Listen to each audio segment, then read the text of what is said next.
قد يسرنا القرآن للذكر فهل من مدكر۔ الحمد للہ رب العالمین والصلاة والسلام علی سید الانبیاء والمرسلین، اما بعد فاعوذ باللہ من الشیطان الرجیم، بسم اللہ الرحمن الرحیم۔ قابل صد احترام اللہ کی فضل اور اس کی توفیق سے 29ویں پارے کی آج ہم لاسٹ سورہ مبارکہ شروع کرنے لگے ہیں۔ اس کا نام ہے مرسلات، سورۃ المرسلات۔ یہ سورت بھی پچھلی سورتوں کی طرح مکی ہے اور اس کی تقریباً 50 آیات مبارکہ ہے، اور اس کے 2 رکوع ہیں، اور اتفاق یہ ہے کہ اس کا جو پہلا رکوع ہے وہ 40 آیات پر مشتمل ہے، اور جو اگلا رکوع ہے وہ صرف 10 آیات مبارکہ پر مشتمل ہے۔ ان کے اندر بظاہر حجم جو ہے وہ نظر نہیں آتا، لیکن ایک موضوع پہلی 40 آیات تک چلتا ہے تو رکوع وہیں پر ہی کنسیڈر کیا گیا۔ اس کا جو مرکزی موضوع ہے وہ ایمان بالآخرت ہے، اور اس کے بعد بھی جتنی صورتیں آ رہی ہیں تقریباً ان کا جو موضوع ہے وہ ایمان بالآخرت ہے۔ اس سورہ مبارکہ میں ایک دلیل پکڑی گئی ہے، ابتدائی بڑے مشکل الفاظ ہیں اس کے، ہم انشاءاللہ ان کو سمجھیں گے۔ مرسلات کا معنی ہوتا ہے بھیجی گئیں کچھ چیزیں، اسی سے لفظ نکلا ہے رسول۔ رسول کو بھی چونکہ اللہ تعالیٰ بھیجتا ہے، تو قرآن و سنت میں رسول کا بعض جگہوں پر جو معنی ہے وہ رسول ہوتا ہے، میسنجر، اور بعض جگہ پر جو رسول ہے اس سے مراد فرشتہ بھی ہوتا ہے، کیونکہ وہ اللہ کا بھیجا ہوا ہوتا ہے۔ تو مرسلات جو ہے یہ آبجیکٹ ہے، مفعول کا صیغہ ہے۔ اللہ تعالیٰ کچھ چیزوں کی قسمیں اٹھا رہا ہے یہاں پر، اور ان آیات میں 5 قسمیں اٹھائی گئی ہیں۔ وہ قسمیں کس چیز کی ہیں اس کے بارے میں جو مفسرین کی آراء ہیں وہ مختلف طرح کی ہیں۔ بعض مفسرین کے نزدیک اس سے مراد ہوائیں ہیں جو اللہ تعالیٰ چلاتا ہے، اور ان ہواؤں میں بعض اوقات خیر ہوتا ہے اور بعض اوقات شر ہوتا ہے۔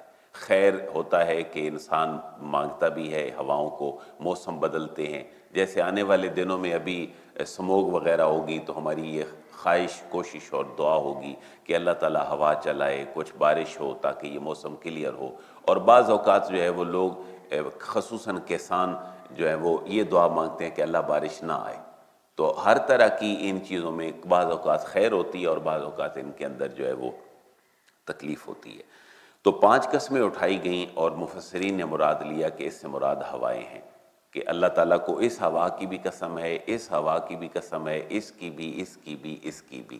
5 قسمیں ہوا کی مختلف کیفیتوں کی اٹھا کر یہ بات اللہ نے فرمائی کہ جس کا تم سے وعدہ کیا گیا ہے قیامت کا وہ ضرور آئے گی۔ بعض مفسرین اس طرف گئے ہیں کہ یہ قسمیں جو ہیں یہ ہواؤں کی نہیں ہیں بلکہ یہ فرشتوں کی قسمیں ہیں۔ بعض نے کہا کہ پہلے 3 الفاظ کے سے ہوائیں مراد ہیں، اگلے فرشتے ہیں، لیکن یہ جو اختلاف رائے ہے مفسرین کا یہ انسانی آراء ہے۔ اللہ تعالیٰ نے مطلق الفاظ کو ذکر کیا ہے، ان میں سے جو بھی چیز مراد لے لیں، مقصود اتنا ہے کہ جس اللہ نے یہ کائنات بنا کر پوری کائنات کے نظام میں تمہارے لیے ایک نظم اور ضبط رکھا ہے، وہ اللہ تعالیٰ جب بھی چاہے اس نظم و ضبط کو اللہ تعالیٰ بگاڑ دے اور پوری کائنات ختم ہو جائے۔ جیسے ہم اپنے انسانی باڈی کے اندر دیکھیں تو اللہ تعالیٰ نے ہر چیز کا ایک تناسب رکھا ہے۔ آپ ایک ٹیسٹ کرواتے ہیں تو پوری اس کی اندر جو کیمسٹری ہے وہ آج کا جدید میڈیکل جو دور اور سائنس ہے وہ ہمیں بتلا دیتی ہے۔ اسی کے اندر اتار چڑھاؤ ہی انسان کو کیا کر دیتا ہے؟ خراب کر دیتا ہے۔ بعض اوقات انسان کو شوگر ہو جاتی ہے، بلڈ پریشر ہو جاتا ہے، تو اندر کا نظام طے و بالا جب ہوتا ہے تو انسان اپنے انجام کی طرف چلا جاتا ہے۔ اس طرح کی بات اس صورت میں سمجھائی گئی ہے کہ اللہ تعالیٰ جس نے یہ کائنات بنا کر اس کے اندر نظم اور ضبط پیدا کیا ہے، وہ اللہ جب بھی چاہے انہی کو اپنا حکم دے تو یہ سارے تمہارے کام جو ہیں یہ الٹ بھی ہو سکتے ہیں، اور قیامت آنی ہے، اور جو اللہ اس نظام کو شروع کر سکتا ہے وہ ختم کرنے کے بعد اس کو دوبارہ بھی اپنے وجود میں لا سکتا ہے۔ ذرا غور فرمائیے گا، مرکزی موضوع اس کا ایمان بالآخرت ہی ہے۔ اعوذ باللہ من الشیطان الرجیم، بسم اللہ الرحمن الرحیم۔ والمرسلات عرفا، واو عربوں کے مزاج اور ان کی زبان کے مطابق قسم کے لیے ہوتی ہے۔ والمرسلات، اور قسم ہے بھیجی گئی ہواؤں کی، عرفا جو بڑی جانی پہچانی ہوتی ہیں۔ ہمارے جو بزرگ عقل مند لوگ ہوتے تھے وہ اپنے دیسی موسموں کے اعتبار سے آنے والی ہوا سے، آنے والے موسم کا اور آنے والی چیزوں کا وہ ادراک کر لیا کرتے تھے۔ جیسے آج ہم گھڑی سے ہی سحری افطاری دیکھتے ہیں، ظاہر ہے وہ ستاروں کے سے اور پورے نظام سے چیزیں دیکھ لیتے تھے، تو عرف جو ہے وہ ایک جان پہچان کو کہتے ہیں۔ آپ کو یاد ہے ہم نے پیچھے ابتدائی منزل میں ایک سورت پڑھی ہے، سورۃ الاعراف۔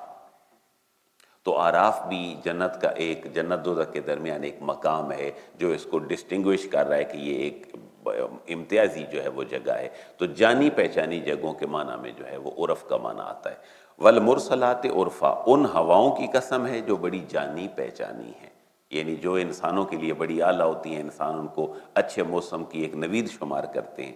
فالعاصفات عصفا، اور پھر ان ہواؤں کی قسم العاصفات جو بڑی تیز ہیں، بڑی تند ہیں، جیسے آندھی اور شدت والی ہوائیں ہوتی ہیں۔ والناشرات نشرا، نشر تو اردو میں بھی ہم لفظ استعمال کرتے ہیں۔ پرانے زمانے میں کتابیں چھپتی تھیں تو لکھا ہوتا تھا کہاں سے نشر ہوئی ہیں، تو جو ٹیلی کاسٹ ہونا ہے، نشر ہونا ہے، پبلش ہونا ہے، یہ اس معنی میں ہے کہ کچھ ہوائیں ایسی ہوتی ہیں جو بادلوں کو پھیلانے والی ہیں۔ شدید طوفان آندھی آتے ہیں تو بادل جو ہیں وہ ان کو ساتھ لے جاتی ہیں، بعض اوقات بادل بکھر جاتے ہیں، بندہ بارش کے موڈ میں ہوتا ہے لیکن ہوائیں آتی ہیں اور بادلوں کو آگے لے جاتی ہیں۔ تو ناشرات کا معنی وہ ہوائیں ہیں جو بادلوں کو پھیلانے والی ہیں۔ میں تینوں کو ریپیٹ کر دوں، والمرسلات عرفا، ان ہواؤں کی قسم جو بڑی جانی پہچانی ہیں اور شدت سے آنے والی ہیں۔ فالعاصفات عصفا، ان کی قسم جو بڑی تند ہیں، بڑی تیز ہیں، وہ ہوائیں۔ والناشرات نشرا، اور ان کی قسم جو بادلوں کو پھیلانے والی ہیں۔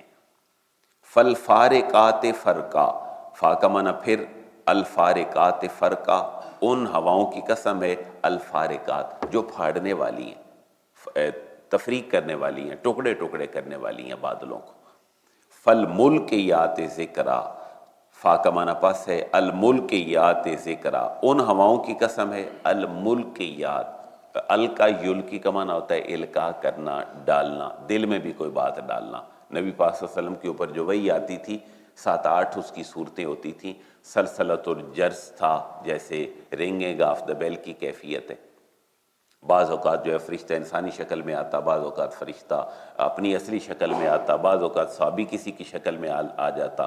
تو یہ ساری کیفیتوں میں ایک القاء بھی تھا کہ اللہ کے حبیب کے دل میں قبار ڈال دی جاتی۔ تو یہاں یہ لغوی معنی میں ہے، ان ہواؤں کی قسم ہے الملقیات جو ڈالنے والی ہیں انسانی دلوں میں ذکرا، اللہ تعالیٰ کی یاد کو۔ اس سے مطلب یہ ہے کہ بعض اوقات شدید آندھی آئے تو بھی بندہ دعا مانگتے ہے اللہ رحم فرمائے، اللہ تعالیٰ ہمیں معاف فرمائے۔ تو یہ اللہ کے یہ ہوائیں اس طرح کی جو ہیں وہ انسانی دل میں اللہ کا ذکر ڈالتی ہیں۔ بعض اوقات بارش نہیں ہو رہی ہوتی، ہوائیں نہیں چالی ہوتی، تو بھی بندہ کس کو یاد کر رہا ہوتا ہے؟ اللہ کو، کہ اللہ بارش برسا دے، کچھ ہواؤں والا موسم بنا دے۔ تو فالملقیات ذکرا، پھر ان کی قسم جو دلوں میں ذکر القاء کرنے والی ہیں، دلوں کے اندر ذکر جو ہے وہ ڈالنے والی ہیں۔ نبی پاک صلی اللہ علیہ وسلم سے بارش کے حوالے سے بھی دیکھیں تو بڑی مسنون دعائیں ہیں، بلکہ چھوٹا سا جملہ، آنے والے دنوں میں ہم بارشیں مانگیں گے، اللہم اغثنا، اللہم اغثنا، اللہم اغثنا۔ یہ 3 دفعہ نبی پاک صلی اللہ علیہ وسلم نے بارش ہونے کے لیے دعا مانگی ہے۔ صحیح بخاری کی حدیث مبارکہ ہے، غالباً یہ 1014 نمبر حدیث مبارکہ ہے۔ کچھ صحابی حاضر ہوئے، انہوں نے کہا حضور قحط پڑ گیا تو آپ دعا فرمائیں۔ حضور نے جمعے پر ہی دعا فرمائی، اللہم اغثنا، اللہم اغثنا، اللہم اغثنا۔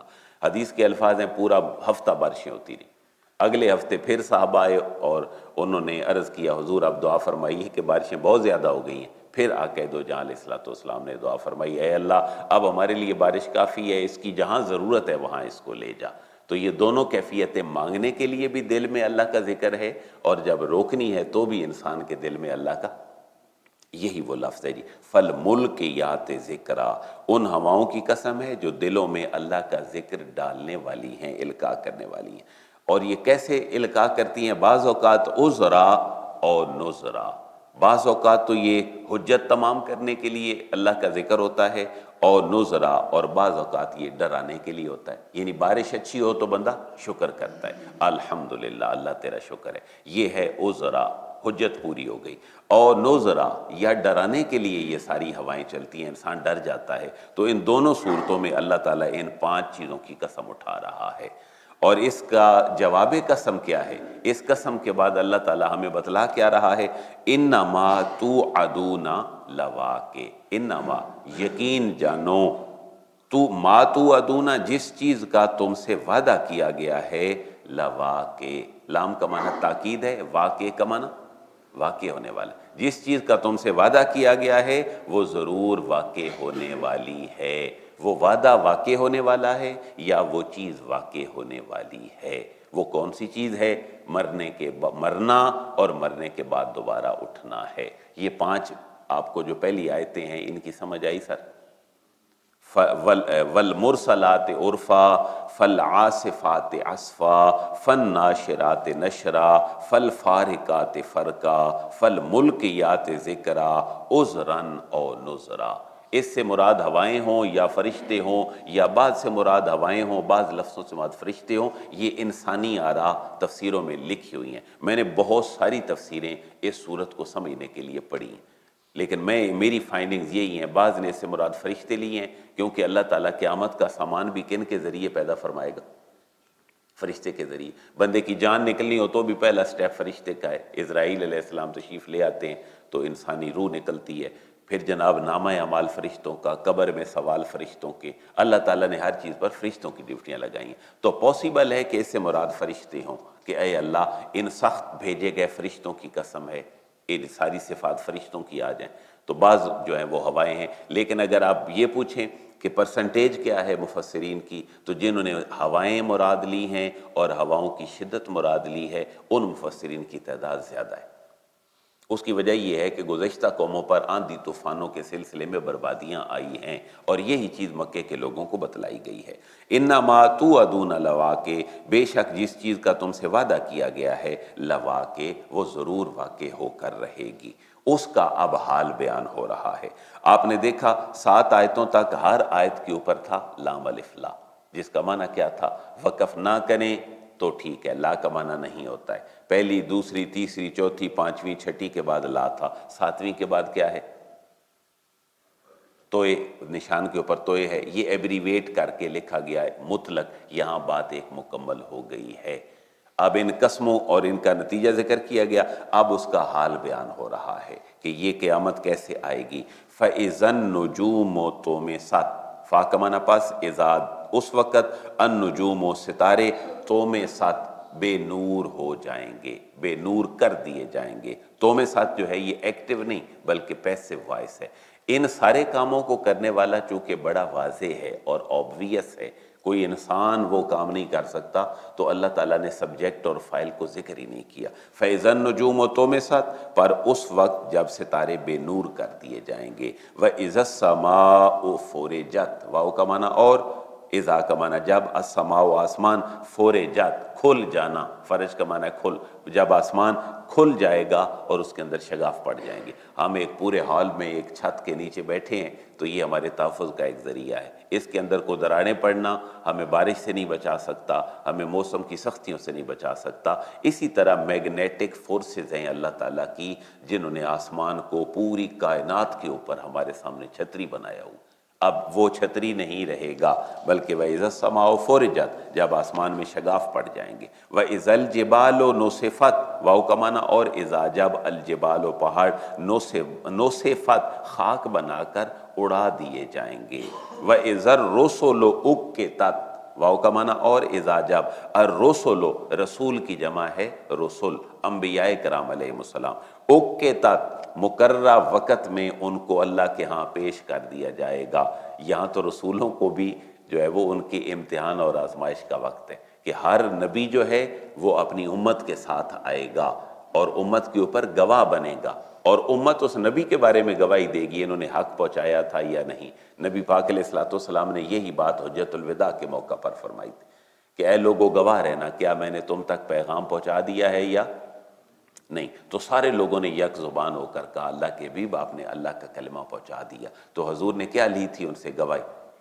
گواہ ہو جاؤ، اور پھر ساتھ حضور نے اللہ کی بارگاہ میں یہ عرض کی اللہم اشہد اللہم اشہد اللہم اشہد، اے اللہ تو بھی گواہ ہو جا، تو بھی گواہ ہو جا، تو بھی گواہ ہو جا، میں نے اپنی استطاعت کے مطابق اپنی امت تک تیرا حکم پہنچا دیا ہے۔ سارے رسول بھی اللہ کی بارگاہ میں آئیں گے کہ ہم نے اپنا فریضہ پورا کیا تھا، اب وہاں گواہی کا نظام ہوگا۔ وَإِذَا الرُّسُلُ اُقِّتَتْ، واو کا معنی اور اذا جب الرسل جو رسول ہیں اُقِّتَتْ، اوقات موقت کرنا سے پریسکرائبڈ کرنا، متعین کرنا کسی چیز کو، رسولوں کو وقت مقرر پر اکٹھا کیا جائے گا۔ اب یہاں سے جو اگلی آیات ہیں یہ اسی قیامت کے حال کے اوپر ہی بیان ہو رہی ہیں، انشاءاللہ ہم ان کو مزید کل کے درس میں آگے دیکھیں گے۔ وَمَا عَلَيَّ إِلَّا الْبَلَاغُ۔